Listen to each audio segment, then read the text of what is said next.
প্রায় 2 মাস হতে চলল এই সরকারের। একটা জিনিস লক্ষ্য করবেন যে অনেকে অনেক সমালোচনা করছেন, বিরোধী দলরা করছেন, কিন্তু জিনিসপত্রের দাম তো বাড়েনি। রোজার মাসে বিরোধী দল তো বলেনি যে কৃষি পণ্যের দাম বৃদ্ধি পেয়েছে, কেউ বলেনি। আপনার গালফ, যেখানে আপনার মধ্যপ্রাচ্যে যুদ্ধ হচ্ছে, প্রতিদিন বোমা পড়ছে, মানে তেলের যাতায়াত প্রচন্ড বাধা, তারপরেও তো তেলের দাম বৃদ্ধি পায়নি। এই তেলের সাথে তো কৃষিকাজও জড়িত, এটা একটা চেইন রিয়াকশন আছে। কিন্তু দক্ষ ব্যবস্থাপনা এবং দেশ শাসনের জন্য এই কাজটি হয়েছে। আমরা যেখানে এসে কথা বলছি, এটা এদেশের এক মহান জাতীয়তাবাদী নেতা মৌলানা ভাসানীর স্মৃতি বিজড়িত এই শহর, এই মাটি, যেটা টুকু বলেছে। আমাদের প্রধানমন্ত্রী, এদেশের আরেক মহান 2 নেতা, শহীদ রাষ্ট্রপতি জিয়াউর রহমান, বেগম খালেদা জিয়া, যারা তৃণমূলে ও বড় বড় মেগা প্রজেক্ট করেনি, করেছে গ্রামীণ রাস্তাঘাট। এই গ্রামীণ রাস্তাঘাট করার কারণে অফ ফার্মিং যেটাকে বলে, অর্থাৎ কৃষি বহির্ভূত যে কাজগুলো, সেই কাজগুলো বৃদ্ধি পেয়েছে। গ্রামীণ রাস্তাঘাট হওয়ার জন্য ভ্যান চলে, সেখানে আপনার রিক্সা চলে। অর্থাৎ কার্তিক মাসে যে মঙ্গা যে কথাটি বলা হয়, বিশেষ করে আমাদের উত্তরাঞ্চল, এই যে যমুনা নদী, আপনাদের যমুনা নদীর 2 পাশে প্রচন্ড স্ক্যারসিটি, প্রচন্ড একটা দুষ্প্রাপ্যতা তৈরি হতো কার্তিক মাসে, যেটাকে মরা কার্তিক বলতো। এই বিএনপির আমলে এই গ্রামীণ রাস্তাঘাট হওয়ার কারণে এই কার্তিক মাসে মানুষ কাজ পায়, মানুষ সেখানে ভ্যান চালাতে পারে, রিক্সা চালাতে পারে তার হাতে, তাকে আর ওই কি দুর্ভিক্ষের কবলে পড়তে হয় না।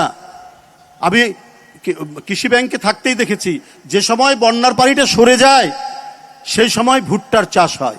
এই ভুট্টাও তো একটা বিপ্লবী, মানে বৈপ্লবিক একটা অবদান তৈরি করেছে কৃষিকাজে, এটাও বেগম খালেদা জিয়ার অবদান। তো সুতরাং জিয়াউর রহমানের পুত্র, বেগম খালেদা জিয়ার পুত্র, তিনি কৃষি নিয়ে ভাববেন না, তিনি ধান চাষ নিয়ে ভাববেন না, তিনি গম চাষ নিয়ে ভাববেন না, তিনি মৎস্য চাষ নিয়ে ভাববেন না, তিনি হাঁস মুরগির উৎপাদন বৃদ্ধি করার জন্য ভাববেন না, তো কে ভাববে? তার এই ভাবনা এখন থেকে নয়। আপনারা মনে করছেন যে এখানে বোধহয় কিছু টেকনিক্যাল লোক ওনাকে দিয়েছে, না। আজকে বেশ কয়েক বছর ধরে, 8-9 বছর ধরে আমরা যারা তার সাথে স্কাইপিতে, শেখ হাসিনার দুর্বিনীত সিদ্ধান্তের কারণে তার ভাষা, তার কথা, তার বক্তব্য প্রচার করতে দিত না, কিন্তু নেতাকর্মীর সাথে তিনি টেকনোলজির কারণে তিনি আমাদের সাথে কথা বলতে পারতেন।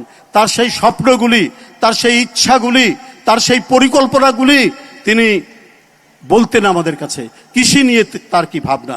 কিন্তু এত তাড়াতাড়ি তিনি এটাকে রূপদান করবেন এবং এটাকে বাস্তবায়নে যাবেন নির্বাচনে বিজয়ের পরপরই, এটা আমরা কেউ ভাবতে পারিনি। কিন্তু এত দ্রুত গতিতে তিনি আজকে সেই কাজগুলো বাস্তবায়নে এগিয়ে যাচ্ছেন, কারণ তিনি তো এদেশের গণতান্ত্রিক এবং জাতীয়তাবাদী রাজনীতির প্রতীক হিসেবেই, এটা কথার কথা নয়, এটা কোনো বাগাড়ম্বর নয়, এবং সত্যিকার অর্থেই তিনি এই কাজগুলি তিনি করছেন।